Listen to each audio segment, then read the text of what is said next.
You have some looks that are really focusing internally within China, and then you have some looks that are more influenced by Western countries. And so I wanted to tell that narrative. I thought that was probably the most interesting, especially considering the position of China currently today as a global superpower.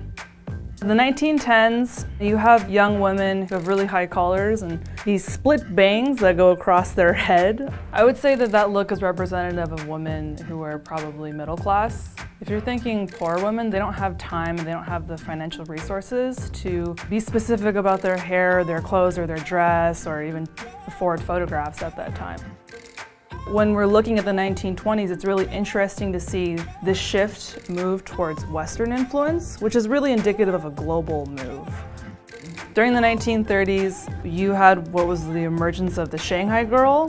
Shanghai is a port city, so you have a lot of foreign influence coming into that city historically. The girl that you see is going to have kind of baby bangs. That was really particular for young women who were maybe looking for a more urban lifestyle. World War II was ending. At that point, you actually kind of see China allying with the US to push the Japanese out. That's where you see like a full-blown Western look coming in. During the 1950s, Mao Zedong is in power. He basically overturns all the previous beauty standards. He makes the peasant, the proletariat, what's beautiful. And what's beautiful is if you're healthy and tan, and if you're contributing to the collective society. In the 1960s, this is when Mao Zedong, full-blown cultural revolution is enacted, so women are allotted more rights. She's in uniform because she's the comrade. They're seen as equal to men, theoretically.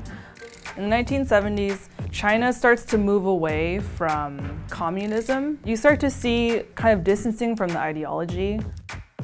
In the 1980s, Mao Zedong's political opponent came into power and started to introduce all these new market economy policies. Now you have China completely turning towards free market, which also means more foreign influence when you're trading and interacting with other countries and opening your doors more.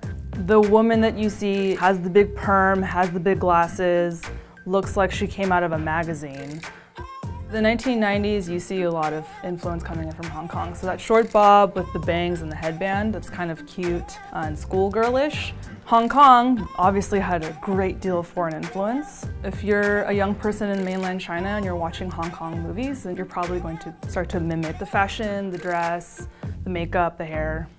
To counter what Hong Kong had developed as a film and entertainment industry, China had the 4 Dan actresses. One of them, which is internationally famous, is Zhang Ziyi. At that time, I think everything was focused on Hong Kong and Taiwan.